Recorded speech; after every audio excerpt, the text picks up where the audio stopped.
Ao vivo, podcast Alemão Futebol, finalmente, Alemão. Tudo organizado, tudo resolvido aqui. A gente já vai começar aqui essa entrevista maravilhosa, galera que tá esperando aí. Já quem não tá inscrito no canal, já vai se inscrevendo, que a gente prometeu aqui, nós vamos cumprir, né, Alemão? 1000 inscritos, aquela camisa do Tubarão autografada, né? Exatamente. Show de bola. E hoje à noite, como não poderia ser diferente, mais um entrevistado fantástico. Esse podcast, para você que tá chegando pela primeira vez no canal Alemão Futebol, você tem que olhar a nossa playlist dos podcasts aí e ver a quantidade de pessoas que passaram por aqui, pessoas de qualidade para falar de futebol, para falar de formação de jovens, falar de atletas. E hoje nós estamos com um convidado muito especial aqui, o cara internacional, né? Professor Antônio Carlos Gomes, Alemão. Que chique, hein, velho? Mas que honra, hein, Nilson? Que honra. Muito boa noite, nós, professor. né? Seja muito bem-vindo, viu? Boa noite, parabéns aí pelo programa, né? Tô vendo que a movimentação aqui é grande. E obrigado pelo convite, né? Olha, Falar de esporte e principalmente de futebol é sempre uma felicidade. Sempre muito bom, né? Sempre muito bom. sempre muito Boa noite, Alemão, meu amigo. Boa noite, Nilson. Boa noite, professor. Boa noite ao pessoal aí que está nos acompanhando. Muito obrigado pela sua presença aqui conosco. E sem dúvida, Nilson, hoje acho que vai ser um grande aprendizado aqui, né? Mais uma aula hoje, O professor Antônio Carlos Gomes não tem palavra para dizer, né? O tanto de conhecimento que ele tem, a vivência que ele tem, Meu Deus. a história dele, né? E o objetivo principal do nosso programa, professor, quando a gente teve essa ideia de montar esse programa aqui, quando eu montei a escola de futebol, né? A ideia era tentar levar o máximo de informação para as pessoas que vivem, que têm o sonho, os pais, os alunos, as crianças, que têm um sonho de um dia chegar a ser um atleta profissional.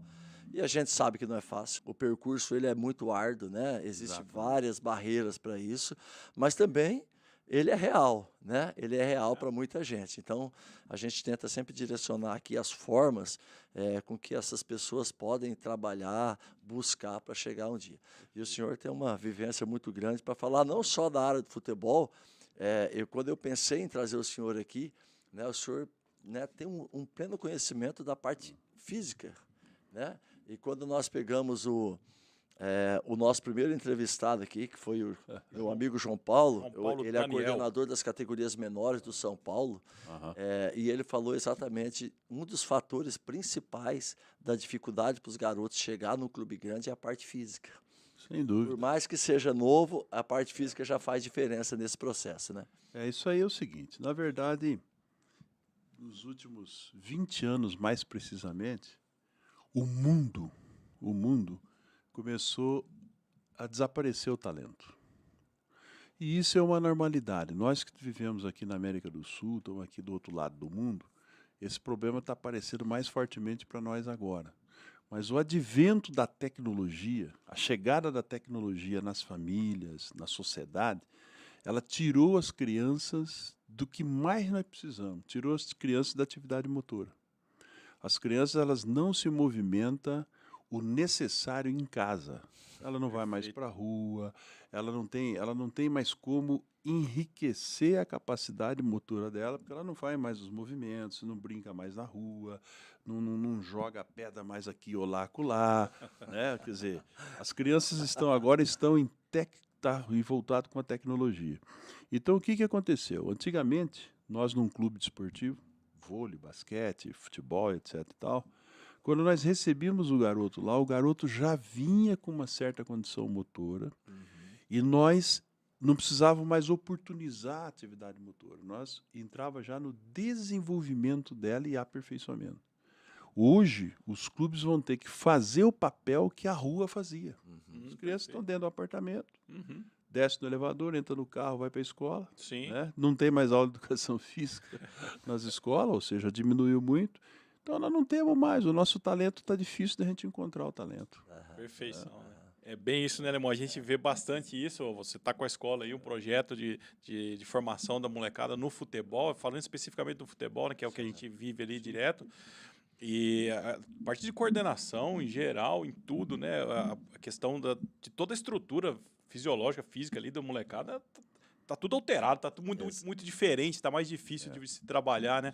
E isso que é legal, para você que está acompanhando a gente aí, a gente vai deixar várias dicas aqui com o professor Antônio Carlos Gomes de como é que você deve inserir o dia a dia da molecada aí para que ele possa, quando for chegar no desporto aí, seja ele qual for o esporte que ele queira fazer, né? Que ele possa chegar melhor, né, Alemão? Acho que esse que é o objetivo de hoje aqui, né? Sem dúvida. E a gente tem trabalhado muito, eu mesmo, no meu processo, quase todo treino, né, professor? Eu tento colocar no meu plano de treinamento essas questões de coordenativas, né? Eu percebo muito essa necessidade. O menino ele tem uma dificuldade de equilibrar o corpo para chutar uma bola, ele tem dificuldade de equilibrar o corpo para dominar uma bola. A coordenação motora dele, do gesto técnico dele, ela é uma dificuldade muito grande. E interessante que tem, às vezes, eu até já escutei, meu filho saiu da tal escolinha porque o professor trabalha muito escadinha, trabalha muita agilidade. Mas, na verdade, o professor trabalha porque o filho dele tem essa necessidade, né? A gente ia muito direto para a parte técnica antigamente. Hoje não, hoje você necessita disso, né? Aí tem uma parte de conhecimento de causa mesmo, né? Nós precisamos entender o seguinte, você tem a prática, que é uma coisa, e você tem a ciência, verdadeiramente. Então, se você falar no desenvolvimento motor, nós precisamos entender o seguinte, as crianças, numa faixa etária entre 5 e 6 anos, até por volta de 12, 14 anos, ela tem o sistema nervoso central totalmente aberto para receber informação.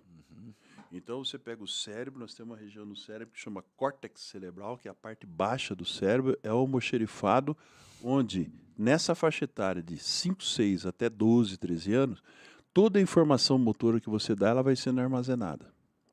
Então, veja que coisa interessante. Se, nesse período, dos 5 aos 10 anos de idade, precisamente, nós não oportunizarmos o garoto viver a maior variedade possível de atividade motora, quando chegar lá no final, o sistema nervoso fecha, ou seja, ele já capacitou o que pôde, ele fecha e nós vamos potencializar.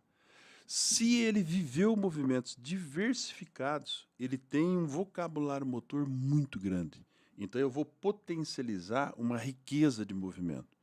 Se ele não teve essa vivência motora nesse período, eu vou potencializar, treinar força, treinar velocidade, treinar o chute do cara, treinar o cabeceio do cara, mas em cima de respostas neuromotoras muito pobres.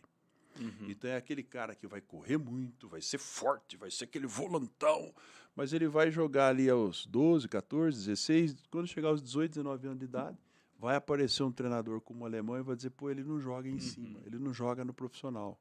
Pô, mas ele jogou nas categorias de base, jogou porque é forte, teve força. Agora nós precisamos de técnica, ele não tem. Então os pais, eles não estão acostumados com essa conversa, porque essa é uma conversa acadêmica que às vezes não chega lá no campo prático. Não existe nenhum milagre. Ninguém aprende a jogar futebol a partir dos 16, 17 anos mais. A habilidade motora é até aí. A partir de 16, 17 anos, você vai aperfeiçoar o que ele apresenta. Perfeito. Vai chutar mais forte, vai correr mais rápido, mas não vai driblar igual o Neymar e o Messi de jeito nenhum, nunca mais na vida. Alemão. Olha que beleza. É bom ouvir isso, né? Porque você fala isso toda hora, né? Eu falo. Todo o tempo. E eu ia cara. falar aqui, professor, que ontem no meu treino lá no Country, minhas categorias menores, criança de 6, de 7 anos, eu estava dando um treino que é um sub-9, então eu tinha criança de 7, de 8, de 9 anos junto treinando. E eu falei exatamente isso para ele, exatamente o que o senhor está falando. Eu estava dando um treinamento, né, e ele estava com um pouquinho de dificuldade de entender o treinamento. Era um treinamento um pouco complexo, mas o entendimento era trazer realmente a dificuldade para que eles tenham essa... Tem que resolver daí. Né? Resolver o problema. Sim. E eu falei para eles, chegou um momento que eles parecia que assim, eu não sei fazer, eu não vou conseguir. Eu falei para eles, vocês estão na idade do aprendizado. Se vocês não aprender agora, depois dos 13 anos, vocês não jogam mais bola. Essa é a hora. É a hora que vocês precisam focar, é a hora que vocês precisam se concentrar, e é a hora que vocês precisam ter força para aprender. Esse é o momento, não tem outro momento para vocês. Professor, parece que mudou a chave. Essa é a minha fala. De verdade, parece que mudou. Parece que eles ficaram assim e o treino fluiu. O treino fluiu, porque eles tiveram entendimento. E realmente, essa é a minha fala diária. né, um dos meus objetivos aqui, no meu trabalho de campo, né, que é a minha escola, é realmente, professor, tentar fazer algo diferente de muitos atletas que eu vi chegar no profissional sem um gesto técnico aperfeiçoado, né? O campo profissional, eu percebi que não é muito a minha característica, não é muito o que eu quero, mas eu adoro futebol, eu gosto muito da formação, né? E tudo que eu vivenciei, tanto na parte prática, quanto, né, o que eu estudei, o que eu me formei para isso claro. também, e a minha experiência de vida, eu estou tentando passar exatamente em cima dessa fala do senhor. Então, essa fala do senhor aqui, ó, eu acho que Bacana. nós ainda nem entramos no processo de pergunta da vida do professor, Vamos né, chegar Nilson? lá Nós agora, vamos hein? chegar lá, né, agora. Mas a fala do senhor de abertura de programa foi sensacional do que a gente pensa, do que a gente E um fala aqui pouco sempre. também, né, Alemão, que a gente fala também sempre, professor, pro pessoal em Aham, casa, para aham. os pais, quem está acompanhando a gente. Às vezes os meninos, eles se cobram muito porque recebem uma pressão muito forte dentro de casa ali também, né? Os pais já querem que o menino chegue lá e que ele faça Perfeito, toda a atividade, tudo É. aquilo de forma perfeita. Ele não tá ali ele não tá jogando a Champions League, ele tá ali fazendo um treinamento de preparação, né? Então essa é a hora dele de fato trabalhar, ser trabalhado Talvez nós e se desenvolver, né? precisasse nós reunirmos mais com os pais, tá? E orientar melhor os pais sobre isso. Perfeito. O pai ele não tem que saber essas coisas que nós sabemos relacionado à neurofisiologia, ao desenvolvimento psicomotor das crianças. Mas cabe ao professor orientar os pais. Os pais precisam entender o seguinte: se a criança tem 9 anos, 10 anos, 7 anos, ela é uma criança. Uhum. Se ela buscou a modalidade de futebol, o futebol atraiu ela, mas ela não deixou de ser criança. Perfeito. Então ela tem que praticar o futebol e lá dentro da escola de futebol, o professor tem que ter a expertise de abordar outros temas motores para poder enriquecer o vocabulário motor dele. Uhum. Essa criança lá na escola de futebol, ela precisa virar cambalhota para frente, cambalhota para trás, lançar bola de tênis, bola de borracha com a mão, ele precisa dançar, correr para frente, para trás, ele precisa fazer movimentos diversos, porque o sistema nervoso central está abertinho, prontinho para receber Essa informação, né? Que legal. Depois fechou, né? Lá nos seus 12, 14 para frente, 13 anos de idade, muito bem colocado por você, é a hora que nós vamos trabalhar o chamado habilidades específicas do futebol. Uhum. Aí ele vai chutar forte, mas vai chutar com precisão. Precisão, eu preciso de outros tipos de atividade motora, preciso de equilíbrio, preciso de amplitude. Então, tudo isso é realizado em diversas outras atividades fora do futebol. Perfeito. Esse é um entendimento que precisa de ter, nós precisamos clarear isso para os pais. Muito e assim legal. a gente voltar na atividade. Alemão, me permita aqui, para talvez, né, alguém que esteja acompanhando a gente ou ao vivo ou que vai assistir esse vídeo num outro momento, ainda não conheça o professor Antônio Carlos. Então seria bacana o senhor poder fazer só um pequeno resumo, né, de quem é o professor Antônio Carlos, que está passando toda essa informação e vai passar muita informação rica para quem está assistindo esse vídeo aqui, professor. Rapaz, eu sou londrinense, viu? Eu Aham. nasci aqui na cidade de Londrina, lá atrás ainda, em 1959, para ser mais preciso. Quer dizer, então, nós já estamos aí nesse mundo aqui há 63 anos. E, como todo garoto, eu nasci num bairro periférico aqui de Londrina. O nome do bairro é Jardim Paulista, aí perto da Vila Recreio, um bairro periférico. E fui criado por aí. Depois, mas logo, rapidamente, por volta dos 12, 13 anos, eu fui descoberto já por um professor de educação física, na época aqui da Universidade Estadual Londrina, e fui praticar atletismo. Então, virei atleta de atletismo, competi muito por aí, no Brasil, no exterior, ganhei vários títulos e tal. Virei um atleta de atletismo, quer dizer, então, o esporte me tirou lá da vila, me levou para uma cultura esportiva, que é a que eu estou até hoje, quer dizer, então já faz mais de 50 anos isso. E depois, logo, o professor incentivava muito ler, estudar e tal. Então, logo aos 19 anos de idade, 18, 19 anos, já virei preparador físico de futebol, era atleta de atletismo, velocista, saltador. Comecei a estudar, fiz a faculdade, servi o exército, fiz todo o protocolo que tinha que fazer. Até a primeira comunhão eu fiz. Comi umas hóstias do padre lá, mas ficou perdoado porque era jovem. Com certeza. E aí me apaixonei muito pela área científica, área de estudo, né? Querer explicar o fenômeno, né? Por que se faz isso, como que se faz e tal. Então, eu passei a estudar bastante, fiz a graduação, especialização na Gama Filho do Rio de Janeiro. Depois, logo fui embora do Brasil, né? Passei 12 anos na ex-União Soviética, né? Lá eu fiz o mestrado, o doutorado, o pós-doutorado, a ciência catedrática, publiquei 30 e poucos livros que está aí em mais de 60 países pelo mundo afora, né? E tenho noção do que a gente fez em termos de resultado. Treinei muito campeão, muita gente boa, bati recorde mundial, treinei o Jadel Gregório do salto triplo, batemos o recorde do João do pulo. Treinei as figuras aí do grande do esporte mundial aí, né? E depois tive uma experiência muito grande também na África, fui, né, campeão olímpico lá naquela época, ajudando a Nigéria, ganhamos do Brasil, aliás, ganhamos na final da Argentina, né? Depois acabei ajudando o Camarões também em 2000, campeão olímpico também. Enfim, ganhamos título muito, não gosto muito de falar dessas coisas, né? Porque o cara fica revelando que ganhou muito título, né? Não, mas é importante para quem está acompanhando. Voltamos para o Brasil em 2000, voltei para a Universidade de Londrina no final de 98, 99. Logo o Atlético Paranaense nos convidou e eu passei 10 anos no Atlético Paranaense ajudando a construir essa estrutura que, graças a Deus, ela está se perpetuando aí como uma das melhores aí da América Latina e, por que não dizer, do mundo, né? Com certeza, o Atlético é uma referência fantástica. Em 2010, né, eu achei que já tinha dado, que podia ter dado para o Atlético Paranaense, descansei uns 3 meses e aceitei o convite do Ronaldo na época e do Andrés do Corinthians, fui para o Corinthians, lá também ganhamos todos aqueles títulos, fomos campeão do mundo lá. Muito obrigado, professor, muito obrigado.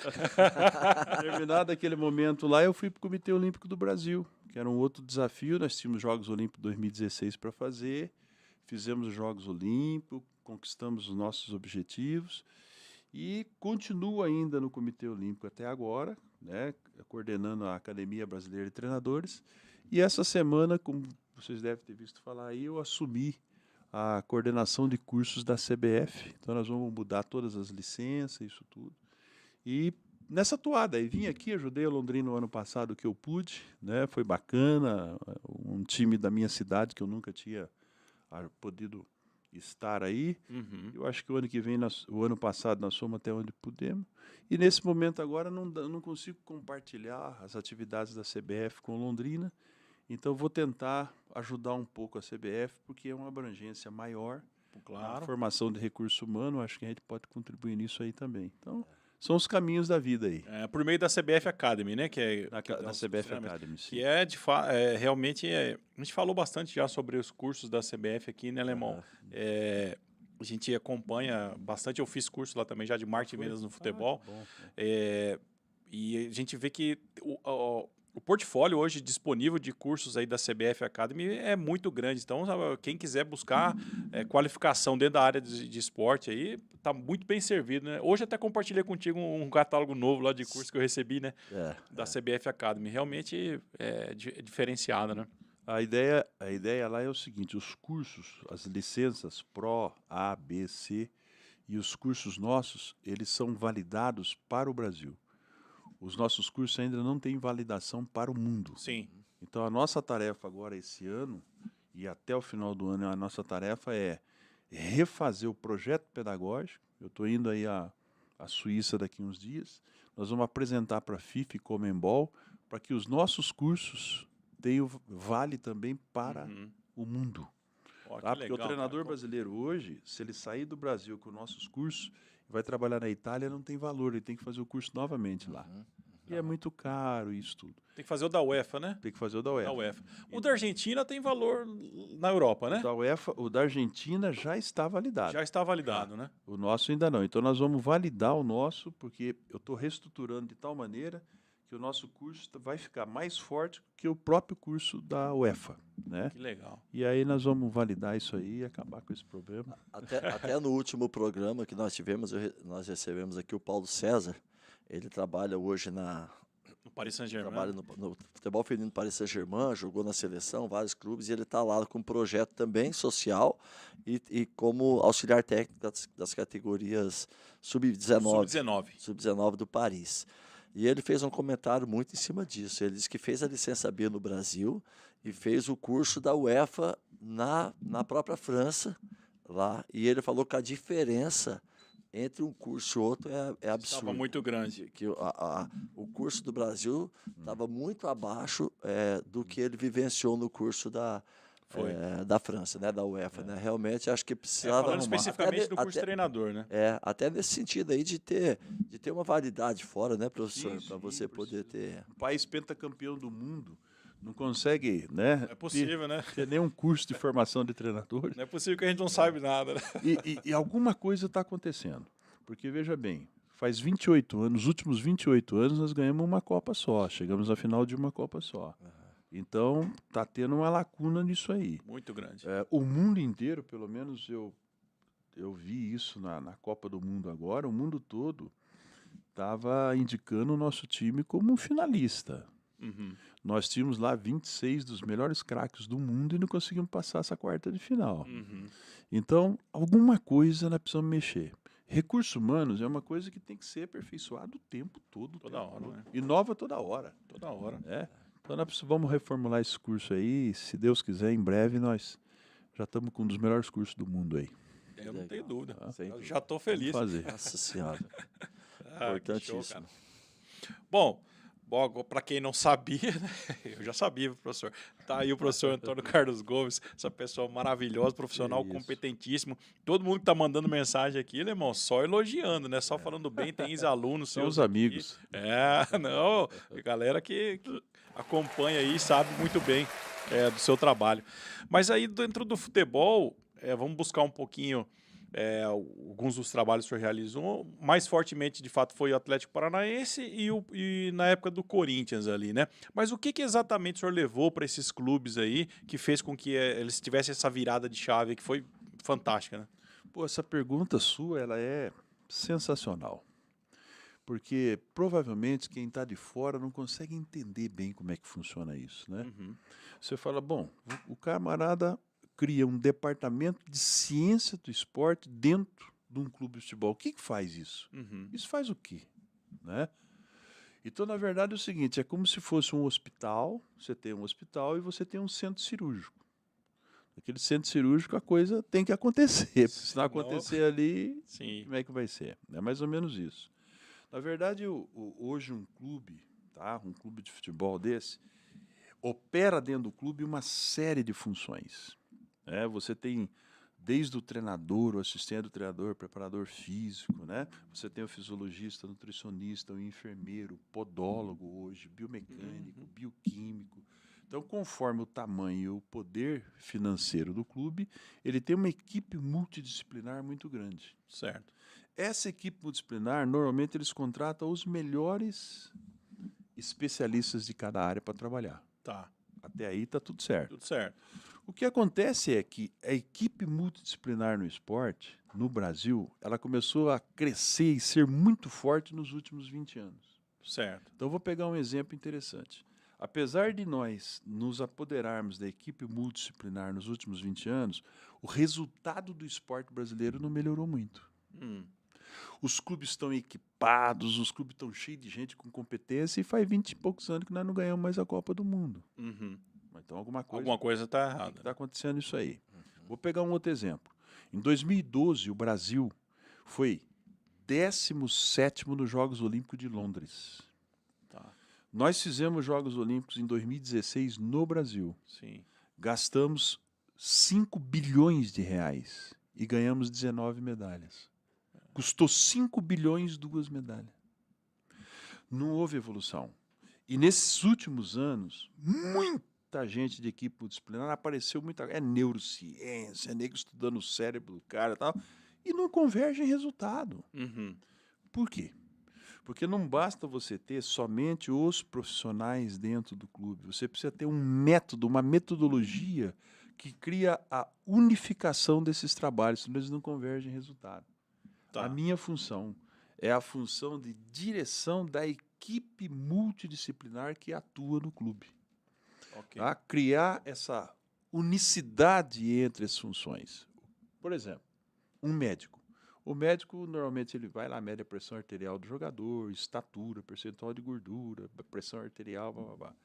Se você perguntar para o fisioterapeuta, ele faz quase que as mesmas coisas. Uhum. Se você perguntar para o fisiologista, ele faz quase que as mesmas coisas. Tá. O preparador físico precisa medir. Também.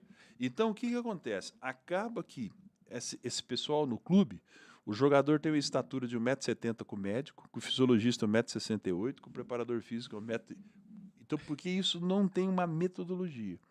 O que nós fizemos quando nós chegamos lá no Atlético Paranaense foi sair desse status romântico para um status mais acadêmico. Plantamos o departamento científico, começamos a mudar tudo. Por exemplo, 10 campos de futebol, cada campo de futebol com uma grama diferente. Uhum. Por quê? Porque cada tipo de grama tem um gasto de energia diferente. Tá. Então, a grama que nós jogávamos lá no Morumbi era uma, a grama do Maracanã é outra, do Beira-Rio era outra. Então, nós tínhamos gramas diferentes para fazer a adaptação do cara na semana que vou jogar lá no Beira-Rio, na grama do Beira-Rio. Que bacana, cara. Segundo fator, futebol é interessante, né? Que ele Muito. treina às 4 horas da tarde, mas joga às 9 da noite. É tudo errado. O biorritmo, ou seja, o ritmo biológico, não condiz com o que está acontecendo. Eu adapto o corpo a responder na maior potência possível às 4 da tarde, Uhum. coloco ele em repouso das 4 para frente e o jogo. E vou jogar às 9, 10 horas da noite. Mas como é que pode uma coisa dessa? Ah, mas tem que treinar à noite? Tem. Tem que treinar na hora do jogo. Eu, enquanto leigo, penso assim, se o cara corre no sol de noite, tá tranquilo, vai correr mais. Né, irmão? Mas não é assim. Mas não é assim que funciona, né? Cientificamente é o seguinte, no período da manhã, o melhor momento, o maior pico de desenvolvimento da potência muscular, que é tudo que um treinador precisa no futebol, velocidade, agilidade, potência, fica entre 10 e 11h30 da manhã. Tá. No período da tarde, ele fica entre 4 e 5h30 da tarde. Então, finais de Jogos Olímpicos, de prova de potência e velocidade, você vê que é tudo nesses horários. Tá? À noite é o terceiro momento, é o momento que o nosso corpo ele está em queda de potencialidade. Então, é onde você não apresenta grande resultado. Uhum. O que acontece? Se nós treinarmos todo dia à noite, por exemplo, às 9 horas da noite, nós mudamos o ciclo. Porque para treinar às 9 da noite, eu vou ter que mudar, eu vou dormir mais tarde, vou ter que levantar mais tarde, tomo café mais tarde, almoço mais tarde, tudo vai acontecer mais Vai tarde. empurrando para frente ali o Vou horário. potencializar o horário. Então, eu posso criar uma adaptação, mas eu preciso treinar no horário do jogo. Uhum. Tá? Senão não tem lógica uma coisa com a outra. É que isso passa despercebido, porque no futebol, como é um coletivo, né, você não consegue perceber a olho nu o desenvolvimento potencial máximo do cara no jogo. Uhum. Mas isso tem uma influência muito grande. Tá. Então, eu lembro na época, Alemão, que o Antônio Lopes um dia chegou para mim lá no Atlético e falou assim, mas professor, nós vamos jogar Libertadores na América, nós não vamos se adaptar para jogar lá? Eu falei, por que você quer adaptar para jogar na altitude? Você não adapta para jogar nem aqui? Ele falou, mas como? Não, você treina às 4 da tarde e joga às 9 da noite. Bom, então, a ciência é o seguinte, ela é um pedacinho. Futebol vai ser sempre empírico, o treinador inventa, que os treinadores inventam pra caramba, né? viu? É válido, porque dá certo. Claro, claro. Nem sempre, às vezes dá errado. Sim, testes, né? Então a ciência, você vai ter o futebol o empirismo, você vai ter a crença, a reza, tudo isso faz parte, o que o torcedor crê, o que a imprensa crê. Uhum. Você vai ter a arte do jogador, ou seja, o artista que é o jogador, a forma com que ele joga, a beleza com que ele toca na bola, não, é dele. A gente ajuda um pouco, mas não muda muito, Tá. conforme já colocamos, mas você tem a ciência.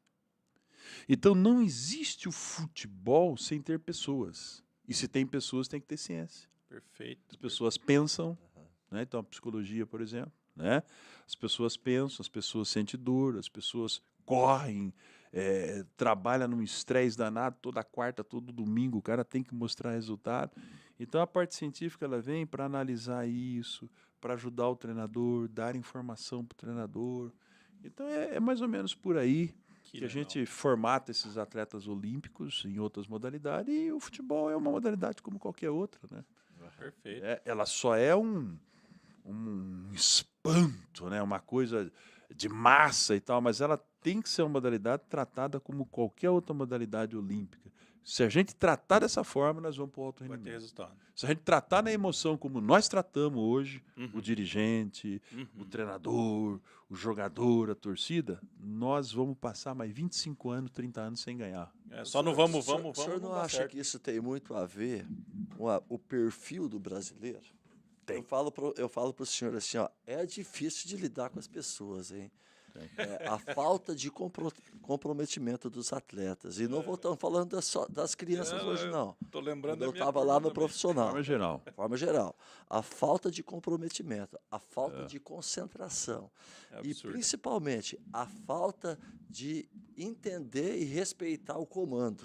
Exato. Porque todo mundo acha que sabe tudo, né? O próprio atleta, às vezes, ele não respeita o comando. Não estou falando comando só de treinador, não. Comando geral de uma equipe. Sim. Isso não tem muito a ver com essa falta de título em virtude dos europeus que são focados, ou de qualquer um outro, japonês, sei lá. As pessoas parecem que são mais... O brasileiro parece que ele não tem esse foco. Mas, ó, Lemão, aí entra uma questão seguinte, é uma conversa mais ou menos filosófica, antropológica. Eu estava discutindo isso outro dia no continente africano, lá em São Tomé e Príncipe.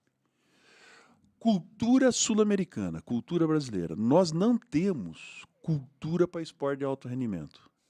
Não temos. Por que nós não temos? Não somos pior do que o europeu, nem melhor do que o europeu. A nossa cultura é diferente. Nós temos praia à vontade, nós temos samba, nós temos o que nós chamamos de cervejinha, nós temos a nossa balada é melhor do mundo, nós temos a nossa feijoada, nós gostamos de estar com a mamãe e com o papai no aniversário, no Natal, no Ano Novo, na Páscoa, todo dia. Isso não condiz com o alto rendimento. O camarada que escolhe esporte de alto rendimento, ele vai ter que abrir mão da cultura da nossa sociedade, primeiro. Segundo, é um país tropical. O frio que faz aqui não é frio. Uhum. Então é um país que nós estamos preocupados com tudo menos esporte. E isso é normal, porque veja o que aconteceu conosco. Nós somos românticos, nós somos chorão, nós bebemos 2, 3 copinhos de uísque, já dizemos que ama. Já todo sai mundo abraçando. aí. Então nós somos desse jeito, é o nosso jeito de ser. Eu vou contar uma história para você, é o seguinte, quando eu morei aqueles anos todos lá na União Soviética, então eu acompanhava as equipes soviéticas em competições internacionais. E eu tive uma experiência em Barcelona, 1992, extraordinária, porque eu estava como tradutor da equipe de natação da ex-União Soviética, e naquele momento tinha o Popov. Popov foi um recordista mundial de 50 metros na natação, um cara incrível. Uhum. E nós estávamos na arquibancada num jogo que ele chama de combate. Claro que no jogo você tem um lado é a Rússia e do outro lado é os Estados Unidos. E naquele momento eu estava jogando do lado dos americanos contra os russos e jogando com o Popov. Final olímpica, daqui a pouco, é final da melhor competição do mundo. E nós jogando ali, mata aqui, mata lá, mata aqui. É um jogo deles lá que chama confronto, combate. Uhum. E jogando. Eu esqueci. Quando eu olhei, já tinha feito a chamada. E como eles não entendiam o idioma, eu traduzi. Falei, rapaz, para o jogo. Sai correndo, que já foi até o aquecimento, eu não vi. Rapaz, pois ele pegou o óculos dele. Tá? Se vocês verem isso aí, vocês vão ver na televisão, aí nos arquivos. Ele pegou o óculos dele, ele falou para mim, não mexe no jogo, hein? Pô, o cara vai fazer a final. Não mexe no jogo. Preocupado com o jogo. Porra, meu coração quase saindo pela boca, ele saiu correndo, entrou, foi para a plataforma, mexeu o braço para cá, não fez o aquecimento adequado, nadou, ganhou a Olimpíada, bateu o recorde olímpico. E se você vê na piscina, ele sai olhando lá para cima, dando de dedo, com medo de eu ter mexido no jogo. Pô, você imagina a frieza de um cara desse. Nós, nos Jogos Olímpicos agora, a gente chora quando a gente perde, a gente chora quando ganha, a gente chora quando o adversário ganha. Nós emocionamos com o adversário. Sim. Aquele que eu queria matar ele, comer ele vivo. Tô chorando agora porque ele ganhou, tô emocionado com ele. Então nós somos um povo diferente. A gente chora quando os caras vão cobrar pênalti, né? Aí senta na bola e chora. Então, essa parte emocional, nossa, ela nos atrapalha um pouco. E nós não vamos conseguir tirar isso desse povo. O que nós precisamos é conscientizar imediatamente, porque nessa Copa do Mundo, por exemplo, nós já vimos chegando a África, nós já vimos chegando a Ásia, a Europa já tomou conta. Como é que pode um país, alemão, presta atenção quem está nos vendo aí, escutando e tal. Como é que pode um país pentacampeão do mundo sair daqui para aprender tática com o europeu, sair daqui para aprender gestão com o europeu? E o pior, nós não estamos saindo mais. Eles estão vindo e assumindo nossos cargos. Já vai chegar o primeiro gestor de futebol aqui. A hora que chegar o primeiro estrangeiro, aí vem tudo. Vem tudo. Porque a parte técnica já estão tomando conta. É verdade. O que eles estão mostrando para nós? Está faltando competência, porque nós estamos indo aí dentro, sem conhecer sua cultura, trabalhando com o seu jogador e estamos sendo campeão. Deitando e rolando, né? Então ele está mostrando para nós que nós precisamos mudar o nosso comportamento cultural, técnico e científico, senão nós não vamos andar mais. Cara. Você falou que ia ser uma aula, né, Lemão? Eu tô chocado aqui com esse aprendizado todo. Eu não disse. Que é isso? Vocês estão acompanhando aí, gente, já dá um like aí, compartilha esse vídeo para ele andar quanto mais aí, porque isso não pode ficar só por aqui, só entre nós aí que estão assistindo agora, gente. Pelo amor de Deus, fantástico isso tudo aqui, cara. Muito obrigado, professor. Não está terminando, mas eu tenho que agradecer já de começo aqui, porque, né, Alemão? Muito bom. Que isso, a responsabilidade nossa aqui é muito grande, então, obrigado mesmo. É isso mesmo. Tamo junto. É bem isso, professor. Eu percebo isso no dia a dia. E uma coisa que eu não tinha assim me atentado é essa fala do senhor, a cultura, né? E a gente não vai mudar a cultura. É o que o senhor está falando. De repente, a gente tem que mudar nossos hábitos, né? Para que a gente possa melhorar, que as pessoas possam melhorar, que a gente possa voltar a ganhar dentro da nossa característica, né? Dentro da nossa forma de ser, dentro da nossa forma de pensar, né? Mas fazer com que os nossos atletas, nossos dirigentes, nossos treinadores, eles possam realmente ter uma evolução nesse sentido. A nossa habilidade, ela é uma escola para o mundo, né? Nós somos muito habilidosos. Se você pegar a história do futebol, enquanto a habilidade, o talento valeu, nós estamos ganhando todo mundo. Chegou uma hora, o europeu falou, pera um pouquinho, nós não vamos conseguir vencer o Brasil nunca na habilidade. Então ele foi no envolto do futebol. Ele foi se organizando como empresa, ele foi se organizando na parte científica, ele foi se organizando na parte física. Pô, os europeus, o Brasil não, a França e a Argentina, pô, os caras correram 130 quilômetros no jogo. É para cima de 13 quilômetros por jogador. O Mbappé atingiu a velocidade de 38 quilômetros por hora no jogo. Meu Deus do céu. E nós, e os caras... Quer dizer, então, o que acontece? Ou nós prestamos atenção nisso, ou cada vez nós vamos ficar mais distante. Tá? A gente tem andado um pouco, porque a gente tem tido um pouco de sorte nessas chaves aí. A gente não dá para falar, porque a gente não andou. Eu não sei o que seria o nosso encontro ali contra a Argentina. Não sei o que seria. Tem hora que eu acho que eu fico feliz até de ter saído antes, porque se é Argentina, não sei, eu estava sem dormir até hoje. Mas, no final, eu torci para a Argentina, porque eu sou bairrista. Eu sou sul-americano mesmo. Mesmo tendo morado, ter uma segunda pátria lá na Europa, a hora que o futebol entra em campo, eu sou brasileiro, sou sul-americano e vou torcer sempre para a América do Sul. E foi um espetáculo, foi uma aula de futebol. Talvez vocês devem ter assistido um dos melhores jogos das suas vidas. Sem dúvida. Foi esse jogo. Que jogaço. Nós não podemos ficar fora disso. É um pecado nós ficar fora disso com todo o potencial que nós temos. Sabe o que eu achei daquele confronto que nós somos desclassificados? Exatamente isso que o senhor está falando. Eu gostei muito. É uma característica diferente, eu acho que pela capacidade, pela característica dos nossos jogadores. O europeu, a França, os caras são muita intensidade. O Brasil jogou um jogo mais cadenciado. No meu modo de ver, um jogo bem equilibrado. Porém, na hora decisiva de ter o equilíbrio emocional e a inteligência tática dentro do campo, Faltou. faltou. Faltou para todo mundo. Faltou. Que é isso que nós estamos falando. Quem tava fora, né? Faltou, porque assim, é isso que o professor está falando. É, O Brasil, na minha opinião, o Brasil dominou o jogo, controlou o jogo, teve as melhores chances, os caras não passavam do meio de campo. Na hora que era para ele ser inteligente, ele ter o foco que ele fez, ele despertou, um foi para o lugar errado, o outro deu o bote errado, o outro não matou a jogada que tinha que fazer, o Brasil perdeu. Agora, Não tem o foco. você como treinador, o que você precisa responder para nós é o seguinte: os mesmos jogadores jogam nos times europeus e lá dá tudo certo. É o sistema, É o sistema. é a cultura desportiva, é a cultura da sociedade, é a disciplina, é o posicionamento. Não vence mais só com talento. Acabou, né? Tem jogadores hoje que não tem nenhum nível de comparação com jogadores do passado que estão milionários pela disciplina. Exatamente. Em cima dessa fala que o senhor está dizendo, quando começou a vir os treinadores portugueses, os treinadores estrangeiros para o Brasil, e os times que eles chegaram começaram a dar certo, e as pessoas perguntaram para mim o porquê que estava dando certo. A minha justificativa é o seguinte, Nilson. Obediência. O cara tá vindo de fora, ele é um treinador europeu, né? Aí, o que os jogadores brasileiros daqui fazem? O treinador tá falando, vamos fazer, né? Vira lei. Vamos fazer, mais. vira lei. Aí os caras fazem. Aí chega Mas nós lá somos besta um Dorival mesmo, Júnior da vida, né?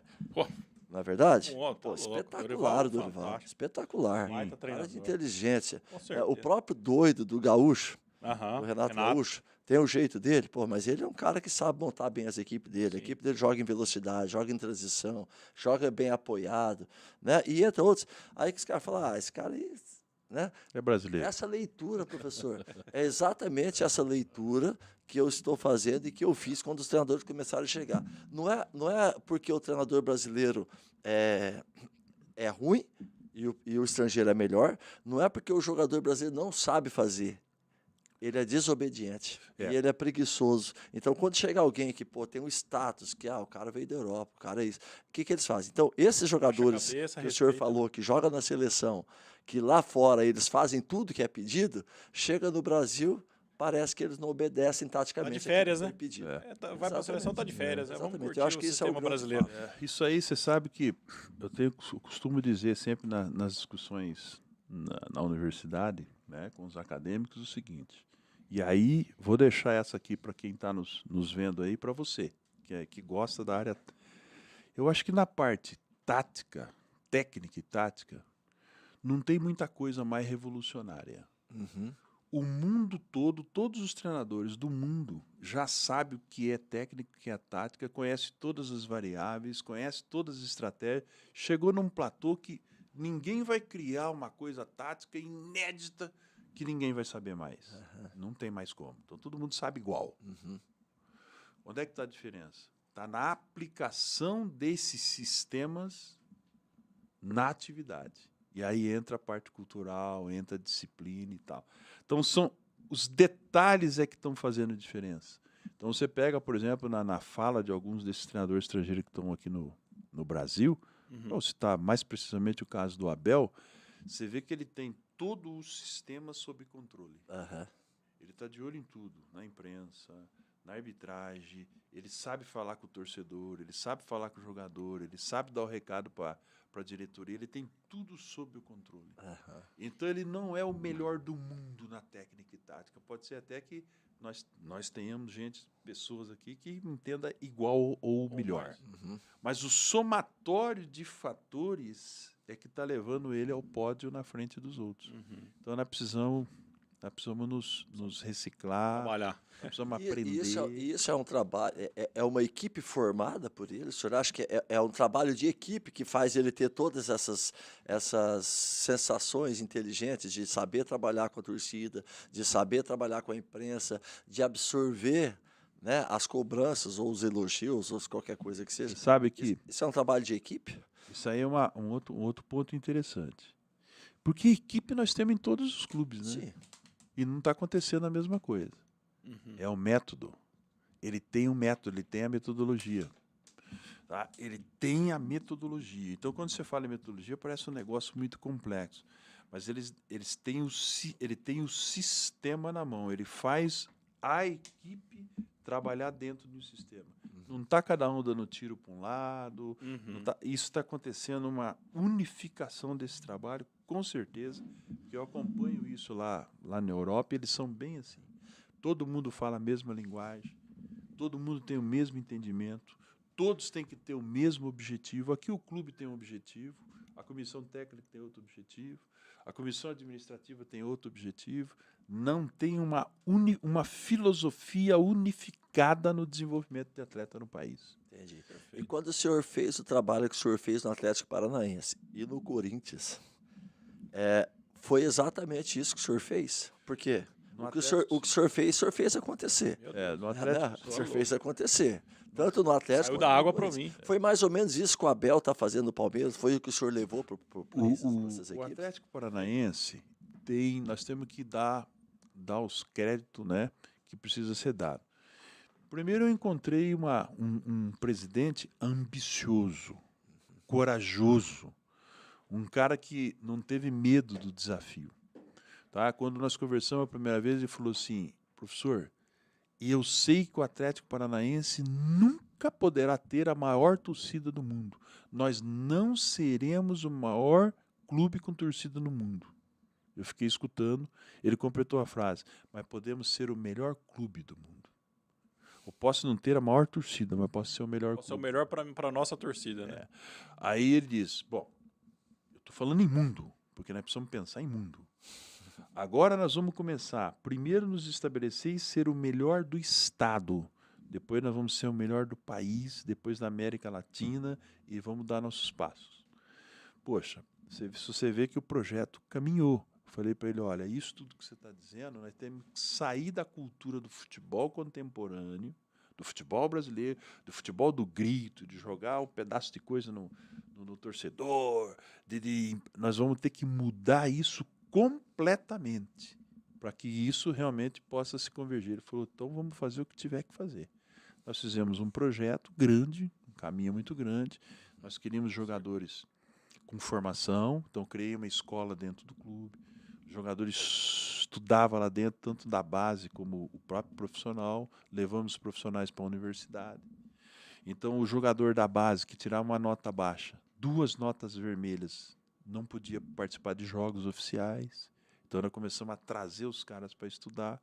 Botamos aulas de idioma dentro do clube. Unificamos tudo dentro do clube, nada separado, o refeitório é o mesmo, toda a cultura. Criamos um caderno de encargo dentro do clube, que se eu encontrasse um papel jogado lá no campo de futebol, todos, do porteiro ao treinador do principal, eram multados. Então, todo mundo cuidava de tudo. Quer dizer, então nós fomos criando normas, regras e dando condição para os caras.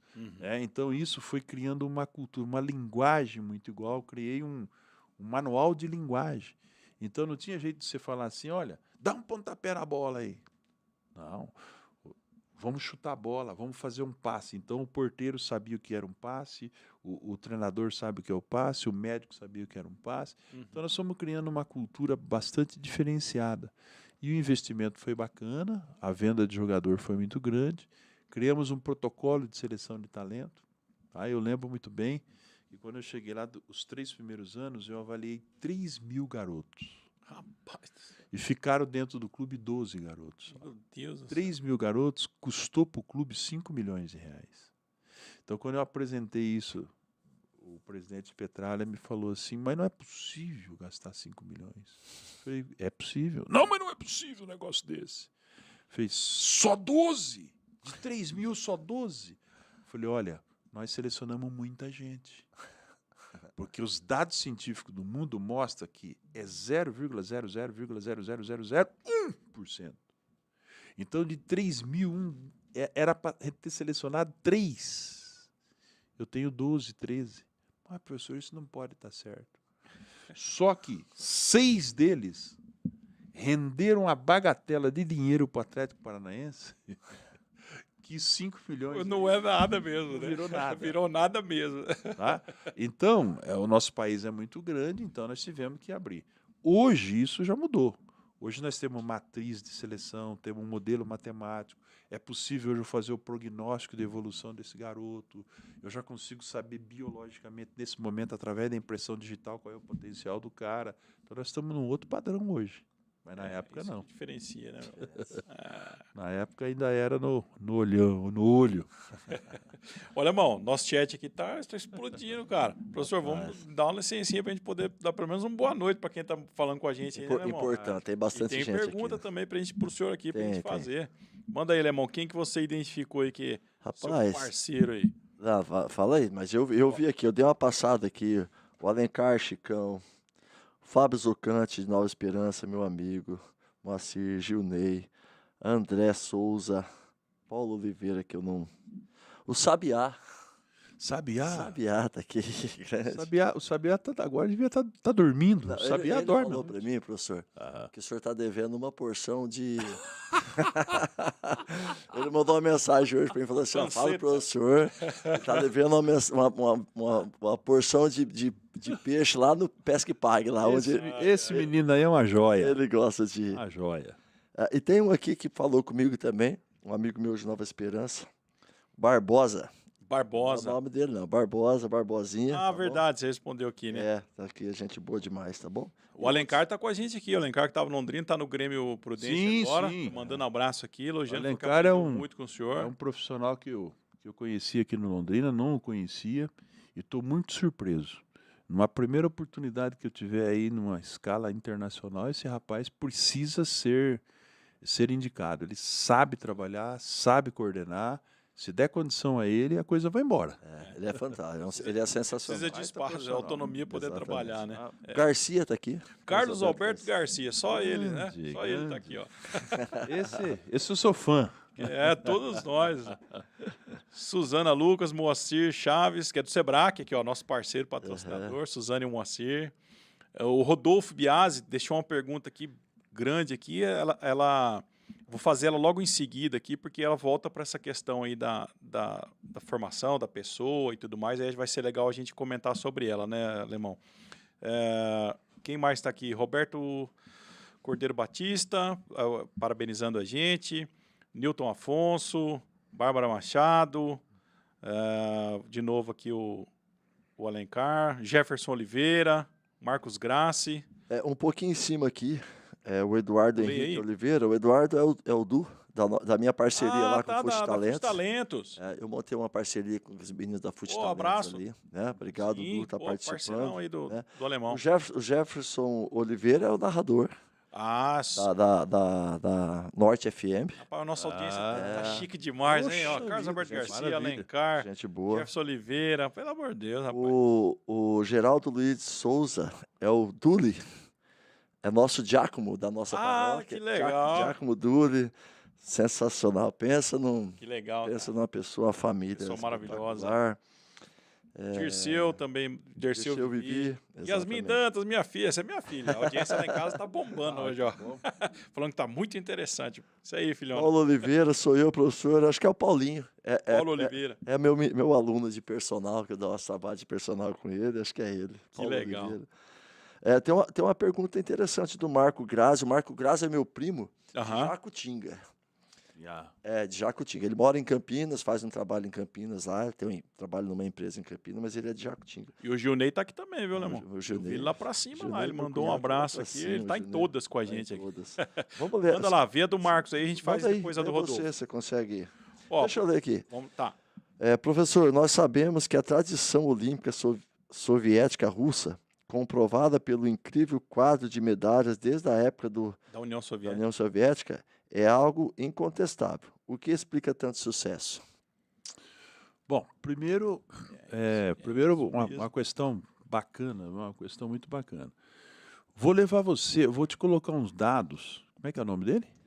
Marcos Grassi. Marcos, eu vou te colocar alguns dados para levar uma reflexão um pouco mais ampla, que a gente não vai poder matar isso hoje aqui, mas eu quero que você pense nisso. Pensa o seguinte, um povo ariano, o que eu quero dizer? É um povo que não tem mistura, né? É um povo que tem um percentual de gordura um pouco mais elevado, porque eles vivem no frio. Então, a ingesta deles é de muita gordura. Eu comi muito toicinho lá, muita sopa gordurosa. Preciso ir lá. É um pessoal que tem uma circunferência do osso bastante larga, o que não é muito interessante para o esporte. E não tem mistura. Tá? Eles são muito puros. Né? Agora começou a ter um pouco de mistura, mas eles são muito puros. Ou seja, eles não mostram um biotipo físico atlético. Eles não têm muita coisa para esporte. Apesar disso, esses caras ganham medalha em todo tipo de modalidade que você possa imaginar. Algumas eles dominam o mundo, começaram a dominar agora até no MMA, né, que todo o MMA tem russo para tudo quanto é lado, e eles ganham tudo. Então, por que isso? Existe um sistema nacional de esporte no país. Só para você ter uma ideia, o Ministério de Esporte deles, que chama Gongom Sport, fica anexado ao gabinete do presidente Putin. Rapaz. O Putin foi atleta de judô, de altíssimo rendimento, tá? Virou o presidente do país. Quando eu cheguei na época, nos anos 80, lá, ele era chefe da KGB, né? Passar dos anos, virou presidente do país, mas é um cara que ama esporte de todas as formas. Então, existe um sistema esportivo. A criança vai para a escola, ela tem o período dela de escola, do lado de cada escola tem um centro esportivo. Eles consideram centro esportivo, no mínimo, tem que ter 7 modalidades diferentes. A cidade de Moscou, que tem 15 milhões de habitantes, tem 2.000 centros de treinamento. Meu Deus do céu. 2.000 na cidade de Moscou. E isso, cuidado com profissionais trabalhando. Com não é igual a Praça da Juventude aqui, que eles fazem, larga lá e eles falam que é um polo esportivo. Esses centros esportivos são ou na base de uma universidade ou na base de uma escola federal, uma escola pública. Os garotos que lá vivem, eles têm alimentação, têm toda orientação educacional. É um negócio muito bem montado. Então, eles têm um sistema que tem o início, tem o meio e tem o final, que são as participações internacionais. Isso fazendo um resumo, que uma hora com mais calma eu conto como é que eles fazem tudo isso aí. Como é que esses caras têm a matriz de seleção de talento. Eles estão muito avançados nisso. Enquanto nós estamos no olho aqui procurando jogador de futebol por aí e por lá, os caras com a impressão digital já estão separando o joio do trigo. Pela impressão digital eu já sei quem é que tem maior potencial de força, de habilidades. Eu apliquei isso aqui agora no Londrina Esporte Clube, foi um sucesso bacana aí com os meninos. A gente já deu bastante direcionamento lá. Então, eles estão avançados porque eles usam a ciência do esporte realmente no esporte. Por isso que avançaram na metodologia. A diferença é essa. O Brasil, nós não temos sistema esportivo. Você viu que nós estávamos sem Ministério de Esporte. Como é que pode um país que tem 220 milhões de habitantes, nós temos gente aqui para ser campeão de qualquer coisa. Qualquer coisa que pensa. Nós temos todas as raças e temos uma outra raça, mista. Nós temos aqui alemão, nós temos japonês, nós temos tudo. Temos africano, temos tudo. Além do mais, temos tudo isso misturado tudo também. Junto. Então, você imagina o seguinte, se a gente resolver qualquer modalidade de esporte do mundo, nós podemos ser campeão. Mas nós não temos um sistema no país que ordene isso. Por exemplo, você não sabe a estatura do garoto de 15 anos do Rio Grande do Sul comparada à estatura do garoto de 15 anos do Norte e Nordeste, nós não sabemos que diferença existe. Nós não temos banco de dados, nós não temos informação. Você que me fez a pergunta, será que você sabe como é que você era quando você tinha 10, 12 anos de idade? Onde é que estão os dados seu físico? Qual era a sua estatura aos 10, 12 anos na escola? Deveria ter tudo isso na mão. A sua condição motora, a sua condição psicológica, onde é que está anotado isso? Ninguém anota nada, não sabemos nada. Se você não tem diagnóstico, não tem planejamento, não tem resultado. Professor, essa questão aí da digital que o senhor está falando, para saber a condição atlética de um garoto, isso tem a ver, então, com a capacidade inata do atleta? Por exemplo, ele nasceu para ser jogador de futebol, ou ele nasceu para ser lutador, ou ele nasceu para ser velocista, ou ele nasceu para ser, jogador. Isso é real. Você só não consegue saber a modalidade, mas você consegue saber o direcionamento. Por exemplo, pelo potencial biológico, você sabe quem são as pessoas que têm maior predominância para esporte de resistência, para esporte de velocidade, para esporte neurocoordenativo, que é o caso do futebol. Então você começa a encaminhar ou eliminar do meio do futebol crianças que têm potencial para outras modalidades e estão lá. Estão perdendo tempo lá. Não vão chegar. Entendi. Ele talvez poderia ser um grande atleta numa outra modalidade, mas ele fica insistindo ali porque ele quer ser um jogador de futebol e ele não tem dados para isso. Que loucura, não tem. Cara, que loucura. Isso está pronto, isso não é novo. Isso nos anos 60, a ex-União Soviética já selecionava essas crianças e passaram a dominar quadro de medalha em ginástica, em natação e tudo, através desses dados. Então, para nós, falta aqui só aquela boa e velha boa vontade, né? E ter investimento nisso aí, fazer a coisa acontecer. Na verdade, o que eu acho que falta é que todos nós sabemos. Um sistema de governo que zero pelo povo. Que vai investir isso aí, que realmente pense no povo, né? Exatamente, que zero pelo povo, que zero pelo país. Porque, infelizmente, é isso que falta para nós. Agora, um monte de pergunta aqui, hein? Tem um monte. Um monte. Vou fazer a do Rodolfo, que eu acho que é bem importante, está ligado a isso. Ele até falou que já foi parcialmente respondido aqui. Rodolfo Biasi, fisioterapeuta, ele pergunta aqui.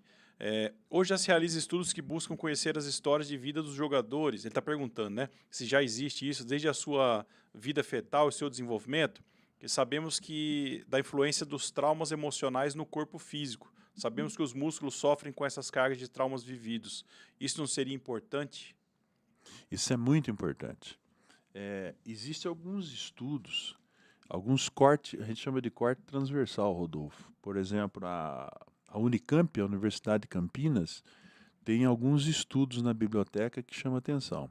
Ou seja, estudo de questionário. Foi feito estudo com grupos diferentes, basquete, ginástica artística, natação, perguntando quando o cara começou, com quantos anos ele começou a praticar o esporte, quantos anos ele treinou, com quem treinou, qual foi as virtudes, qual foi as coisas ruins que aconteceram, qual foram os traumas. Tem alguns desenhos de estudo. Ainda não tem com a profundidade que deveria ter, mas alguns desenhos tem. E se verifica nesses estudos que tem na Unicamp, que é onde ele pode procurar. Procurar lá. Biblioteca da Unicamp, são teses de mestrado e doutorado, você vai encontrar isso aí. E se verifica nesses estudos que essa parte emocional, né, tem muito a ver com o desenvolvimento esportivo. Toda a preparação do indivíduo lá na infância, adolescência, no processo de desenvolvimento dele, tem muito a ver com o resultado esportivo dele de alto rendimento. Tá? Mas nós precisamos nos aprofundar mais nisso aí, sabe? Isso é uma área de estudo que a gente não gosta muito, o brasileiro ele não está muito preocupado com isso, em querer saber o passado, só quer saber o momento, né? Mas é importante porque o passado pode te dar respostas para resolver o hoje, né? Para resolver o hoje. Então a psicologia tem trabalhado muito em cima disso aí, e agora também a gente vê algumas respostas através da neurociência, né? No estudo dentro da área da neurociência, ela começa a mostrar para nós também comportamentos cerebrais dos caras que tem a ver com fatores emocionais dele do passado. Certo. O negócio vai muito mais profundo do que muita gente imagina, né, Alemão? É isso mesmo. Loucura, tem uma pergunta aqui Tem uma pergunta aqui, tem várias, né? Tem um monte. Deixa eu achar aqui, que eu tinha visto aqui, do Fábio, do Skolzinho, meu amigo de Nova Esperança. Fábio Marcos Zanquetti, ele é árbitro. É árbitro? Hoje acho que ele não está atuando mais não, mas ele é árbitro da Federação Paranaense. Ele fez a segunda pergunta. Qual a opinião de vocês em relação aos jogadores da categoria de base com redes sociais? Nós tivemos aqui também, numa das falas do Paulo Sérgio, lá do Paris, ele contou um dia de treinamento. A rotina das meninas. Um dia de rotina das meninas do Sub-19 do Paris, no qual tem 16 meninas da seleção. São 20 meninas, são das 20 meninas, 13 na seleção francesa. 16 meninas na seleção francesa, quase das 20. E ele passou toda a rotina e ele falou assim, das 19 às... uma hora e meia de celular por dia. Lá é assim, né? Acho bacana. Bom, primeiro é o seguinte... Tem uma série de fatores a ser analisado aí, né? A questão da tecnologia, do celular, os japoneses já estão estudando lá. Outro dia eu estava lendo um documento japonês e um cientista japonês falou que o próximo vírus vai ser devastador. Porque se já não acharam direito de onde surgiu esse vírus que está aí. O próximo vírus é o vírus tecnológico, que eles chamam, que lá no Japão já está tendo problema. Ele ataca uma região do cérebro, sistema nervoso central, e mexe com as questões neurológicas. Então a pessoa fica completamente vegetando na vida. Ou seja, a utilização da tecnologia, tudo lá é tecnologia. Eu fui na casa de um amigo japonês lá, nós chegamos no carro, ele abriu o portão de dentro do carro. Ele abriu a porta de dentro do carro. Depois que nós entramos dentro da casa, ele abriu a janela com tecnologia. Ele destravou a porta do corredor com tecnologia para a gente ir para a cozinha. Tudo tecnologia. Quando chegou na cozinha, ele pegou um sensor, os aparelhos saem de dentro da parede com tecnologia. Tudo tecnologia. Sim. Os raios tecnológicos estão atacando o cérebro das pessoas, deixando as pessoas completamente conturbadas. Existe uma série de estudos que mostra para nós que o nosso nível de ansiedade no Brasil, por exemplo, subiu absurdamente por causa da tecnologia, da utilização excessiva do celular. Os médicos pediram para a gente parar 1 hora antes de dormir, porque senão você não consegue colocar o sistema nervoso no sistema mais passivo. Para você entrar no sono profundo, você demora muito, né? E você só recupera no sono profundo. Então, no esporte, você imagina a concentração que nós precisamos para atividade esportiva. Treinamento de alto rendimento, recover, na recuperação e tal. Uma criança dessa, ela passa hoje 6 horas por dia, 7 horas por dia no celular. Ah, daí para lá. Daí para Daí para lá. Então, como é que você vai fazer? É. Como é que você vai fazer? Ela mal termina o treino, ela já está no celular. É isso mesmo. Né? Então, regular a rede social para beneficiar a parte da preparação do treinamento esportivo hoje seria uma regra número 1. A gente sabe da dificuldade disso aí, mas ninguém vai morrer sem isso aí. Sim. Outro dia meu telefone não funcionou, eu dei graças a Deus. Tudo bem que depois eu tive que dar conta do recado. Tem que dar um jeito, né? Mas, realmente, o atleta de alto rendimento, ele precisa ter o momento dele, ele com ele. Senão ele não consegue entrar, né? Convergir todo o sistema de treinamento, de orientações e tal. Os europeus já conseguem mais fácil isso aí, porque eles são mais disciplinados. Para nós aqui é um pouco difícil ainda, mas precisamos começar a conscientizar os nossos atletas, nossas crianças, que a vida não é só celular, que tem outras coisas para fazer.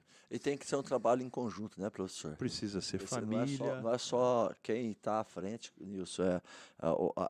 Dentro de casa você precisa orientar, incentivar que isso também aconteça. Pelo menos vai treinar, deixa o celular, faz seu treinamento e faz tudo. Né? Exatamente. Olha, irmão, a gente vê que o PC falou um monte de tudo. De tudo isso que o professor está falando. Ele está lá na França, ele tem 2 projetos, esse do Paris Saint-Germain, mais um do futsal lá, e ele é todo estruturado, pelo que a gente está vendo aqui, em cima disso tudo que o senhor está falando. Então, olha, sensacional. Vai longe lá, vai na frente. Tem o Edivaldo aqui, é de Curitiba. O Edivaldo tem um projeto, Escola de Boca Júnior lá em Curitiba. Eu fiz um curso da Federação Paranaense com ele. Ele está fazendo uma pergunta aqui, acho que seria interessante passar para o senhor, sobre a profissionalização dos gestores de futebol no Brasil. Acredito que seria um passo importante.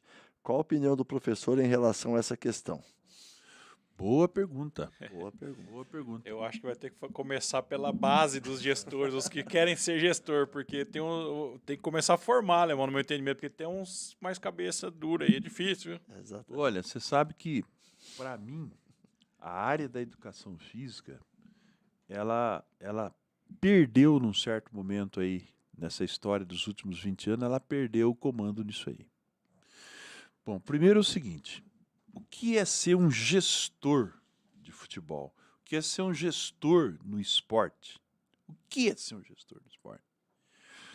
É o cara que vai cuidar da camisa, que vai cuidar do almoxerifado, é o cara que vai cuidar do dinheiro, é o cara que vai alugar o ônibus para nós viajar. O que é ser gestor? Essa é a primeira coisa que eu acho que veio confusa lá de trás. Sim. Segundo fator, o profissional de educação física, ele não tinha, pelo menos até alguns anos atrás, formação na universidade para virar um gestor. O treinador, eu vou chamar o treinador que surgiu na prática, que não passou pela universidade, evidentemente que ele ficou mais distante ainda desse negócio de gestão. Uhum. Quem acabou vindo fazer a gestão do esporte, a gestão do futebol, foram pessoas que não são do ramo. Uhum. Uma coisa é eu fazer gestão lá no McDonald's, eu fazer gestão de venda de Coca-Cola. Coca-Cola eu coloco ela em cima da mesa, ela não se mexe, ela não sente dor. Uhum. A Coca-Cola não reclama de nada. Você vende sozinha. Uma coisa é vender Precisa a nem de Coca-Cola. marketing. Está Precisa nem de garantido. Aqui dentro tem um negócio doce, gostoso, e quem gosta vai comprar E e pronto. acabou. E pronto, é isso aí. A pergunta é, o que nós vendemos no futebol? Nós vendemos pessoas? Acho que nós não vamos ser presos. Tráfico de pessoas. Experiência, né? Nós vendemos espetáculo? É isso que nós vendemos? O espetáculo vende sozinho sem a pessoa? Não. Como é que prepara esse espetáculo? Como é que prepara esse espetáculo para ser vendido? Como é que eu vou encapsular o negócio chamado futebol para ser vendido?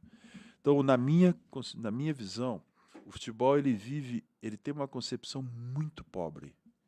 Porque se eu tiver um boteco e eu vender só água mineral, eu vou falir. Uhum. E o futebol fica à mercê de vender o jogador. Uhum. Nós tínhamos que vender tecnologia de conhecimento e tecnologia de todas as formas possíveis para o mundo inteiro. Nós somos os melhores do mundo, entre aspas. Sim.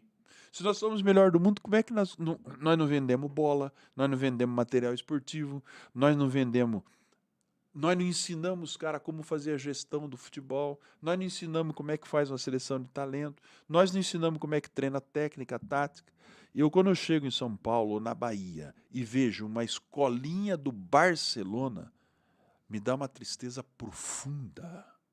Um camarada que está na Espanha elabora uma metodologia e eu pego o método do cara e vou treinar crianças no interior da Bahia com o método Barcelona. Pô, é jogar fora tudo que nós temos de talento. Então, a gestão, para mim, ela tem que entrar num campo totalmente, reformular totalmente essa ideia do que é a gestão. Entender qual é o produto que nós precisamos vender, como é que eu preparo esse produto, de que maneira que eu propago esse produto, de que maneira que eu vendo. Eu acho que a gestão que está sendo feita hoje não é gestão do esporte, do futebol. Está fazendo uma administração do que existe. Uhum. A gestão, para mim, é criar novas opções, é inovar. Nós temos que vender até computador que ensina o gringo como é que joga futebol. Nós não conseguimos vender nada. Então, para mim, não existe uma gestão do futebol. Existe a administração dessa prática de futebol que existe hoje aí. Nós não evoluímos nisso. Essa gestão, no caso, teria que estar num nível mais do estratégico e totalmente fora dessa estrutura de baixo, que é da operação do negócio. Exatamente, ali, né? exatamente. Acho que é Então, por aí nós o caminho. precisamos dividir isso aí. O que é uma gestão administrativa, o que é uma gestão de um departamento técnico, o que é uma gestão de uma equipe multidisciplinar e o que é a gestão do treinamento. Parreira, lá atrás, já falava, olha, o treinador moderno, a palavra treinador não vai funcionar mais. Ele vai ser um gestor de jogadores de futebol. Gestor de pessoas. Uhum. Que é o que dizem que o Abel Braga faz muito bem no Palmeiras. Ele é um grande diferencial dele, é isso, né? Ele fala muito disso dele, né, cara? Muito disso mesmo. Falam muito. Gestão de pessoas dentro do plantel. Dele diz que é fantástica, né? Tem uma pergunta do Jefferson Oliveira aí. Jefferson Oliveira? Grande narrador. Professor, existe algum projeto seletivo nas escolas de formação de atletas de alto rendimento? Qual o apoio de entidades governamentais? Olha, você sabe que existe até algumas formas de você buscar dinheiro governamental, né? Por exemplo, nós temos uma lei de incentivo federal, né? Que antes era o Ministério do Esporte, depois passou a Secretaria Nacional de Esporte e agora o Lula voltou ao Ministério do Esporte. Então nós temos verbas que podem ser solicitadas se você tiver uma ONG organizada, uma fundação, um instituto, né? Através do instituto você protocola o instituto do Ministério do Esporte e você pode apresentar projetos onde o Ministério vai aprovar o projeto se ele estiver dentro dos conformes e você vai captar o dinheiro nas empresas com abatimento do imposto das empresas. Renda, né? Quer dizer, então existem formas aí, existem projetos em vários estados, a maior parte dos estados tem projeto de incentivo, governo federal tem projeto de incentivo e várias prefeituras têm projeto de incentivo. Uhum. Agora, isso tudo o professor vai ter que caminhar nisso, pegar um especialista em projeto, mas tem formas de você buscar isso sim dentro do país. É bem complexo isso daí, né, professor? Complexo, Se a gente falar aqui complexo. do FAPE de Londrina, ele é bem complexo para você conseguir. E dentro desses projetos, acho que dentro da pergunta do Jefferson aqui, você falar informação, recurso federal, porque eu acho que antes de você ter uma condição de ter isso, você precisa ter bons profissionais. E talvez esse recurso, ele também precisa ser direcionado para a formação do profissional. Então, você ter uma equipe de trabalho, e essa equipe de trabalho constantemente está sendo desenvolvida, né? Com cursos. Seja um curso da CBF, seja um curso de licença, seja um curso de qualquer tipo de seja. Né? Precisa se criar esse mecanismo, né, professor? Precisa criar um mecanismo de você oferecer os cursos. Perfeito. Isso vem do governo, ou de alguma metodologia de um recurso vindo do governo, e que esses projetos, eles também não peguem só o dinheiro para pagar salário para os professores, para que esses professores possam dar o treino.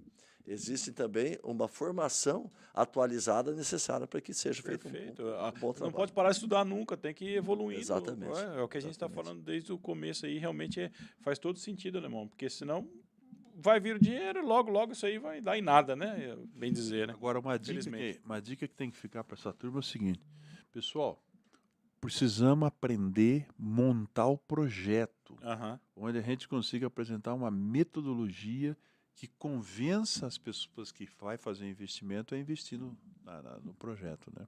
Exatamente. A gente tem que analisar também, não só no futebol, a gente vê, tem muita verba. O governo tem lá o dinheiro destinado para os setores e eles estão lá para ser captado, né? Mas muito acontece disso, né?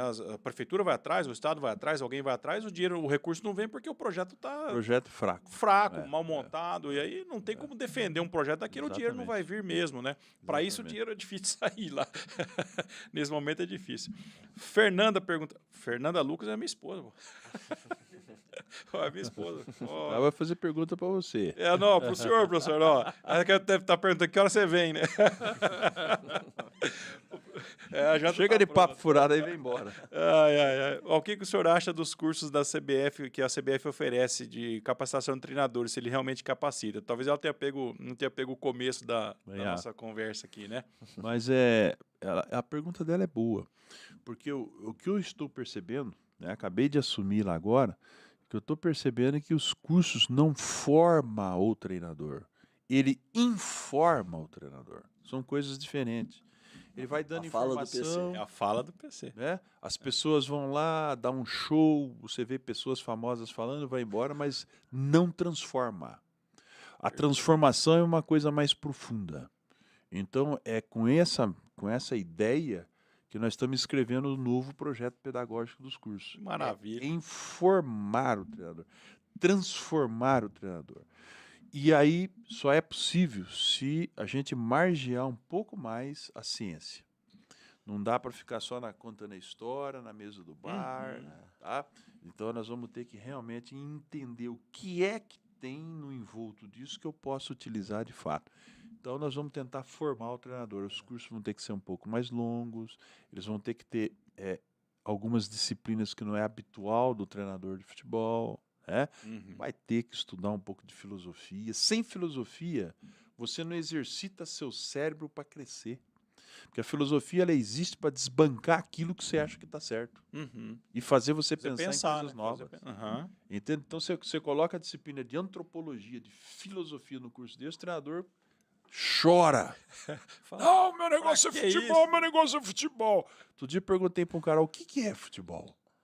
Qual que é o seu negócio de futebol? Quem que faz futebol? Não são pessoas? Então nós precisamos entender de pessoas. Precisamos entender de sociedade, precisamos entender de cultura e de futebol. O PC falou que o curso da CBF, ele em comparativo com o curso da da França, ele falou que era troca, não era curso, era troca de experiência. conhecimentos, que é o que o senhor está falando aí da questão de ir lá. E que no Brasil ele fez o curso com 5 folhas, e que lá ele tem 4 apostilas. Ele mostrou uma apostila para ele. Ele tem 4 apostilas grossas de trabalho que ele teve. Mas nós vamos convidar ele para vir fazer um curso aí o ano que vem. Ah, com certeza. Nós vamos ter que fazer esse homem mudar de opinião. Vamos trazer estrangeiro para fazer esse curso. Vocês vão me cobrar daqui 1 ano. Não, eu tenho certeza. Tá na mão do senhor aí. Vai A vir. gente tem certeza que a coisa vai mudar, com certeza, vai evoluir. Mas isso é Eu bom. preciso terminar o meu da licença B, né, professor? Eu já falei para o senhor, né? Inclusive, eu falei lá Não, com o Simirro. alguém lá. O Simirro lá, que ele estava à frente, não sei se ainda está, para eu poder agendar. Talvez eu vou esperar para o ano que vem, então. Tá bom? Esperar um pouquinho, né? Né, talvez eu espere, que aí a coisa já vai estar mais organizada e vai ser bom. Maravilha. Beleza, Nilson? Que é isso, Vamos deixar o professor descansar, né? Ele estava dando um curso Tranquilo. agora, sabe aonde? Ah, Antes dele vir para cá? Aonde, professor? Não, eu estava dando curso para a Universidade de Montevidéu. olha aí. O pessoal que tem um curso de mestrado em esporte coletivo. E a gente estava falando hoje, sabe do quê? Modelo de um protocolo para selecionar talento para o futebol. Olha aí, cara, que legal. Isso é um tema que uma hora nós vamos conversar, falar um pouco sobre isso aí. Tem coisa nova nisso, tem coisa muito bacana nisso aí. Muito bom. Professor, o programa aqui está abertíssimo. Ô, louco. A hora que o senhor bom. quiser. Abertíssimo. A hora que o senhor vir e quiser falar de algum tema específico, a gente vem aqui Com e certeza. a bom. gente abre aqui para isso, Se né? quiser, a gente pega uma cadeira e já deixa separada. Aquela lá ninguém mexe, cara, do professor Antônio Carlos. Né, essa aí não pode sentar, não. Exatamente. Bom, professor, a gente está caminhando para o final. Se tiver alguma Tá coisa que o senhor bem. queira colocar, fique à vontade, mas eu já vou aqui agradecer mais uma vez aí a sua disponibilidade, né? Estava trabalhando até agora, veio correndo atender esse chamado Não aí tem problema. do alemão, chamado do programa. E, de fato, como o alemão já previa, o senhor deu uma aula para todos nós que aqui. isso. É uma grande aula mesmo. E eu fico feliz que tudo isso vai ficando aqui na internet, né, alemão? Essas coisas vão ficando. Ah, que bacana. E as pessoas vão poder acessar, vão poder acompanhar. E essa informação vai andar muito ainda, viu, professor? E espero que ajude muita gente. Você que está assistindo nesse momento aí, espero que te ajude bastante todas essas informações. Com certeza vai ajudar. Então, mais uma vez, uma boa noite e muito obrigado, viu, Boa professor? noite. Eu que agradeço o convite, parabéns pelo programa, né? Obrigado. Porque se a gente continuar batendo uma informação no nível desse, a coisa vai acontecendo. Aí eu acredito que a gente possa provocar mudanças com esse tipo de discussão. Vai vir pessoas com pensamentos diferentes, isso é sensacional, né? E as pessoas vão aproveitando o que pode. É isso mesmo. Parabéns. alemão. Isso daí. Obrigado. Pedir pro pessoal compartilhar, né, Nilson? Isso, é compartilha aí, importante. gente. Compartilha, se inscreva. Quem não se inscreveu ainda, se inscreva. Né? Compartilha com todo mundo, já dá o like, deixa aquele joinha bacana pra gente aí. E uma boa noite para todo mundo aí. Um forte abraço. Fiquem com Deus. Um abraço a todos. Abraço, Até mais, até abraço. mais. Tchau, tchau.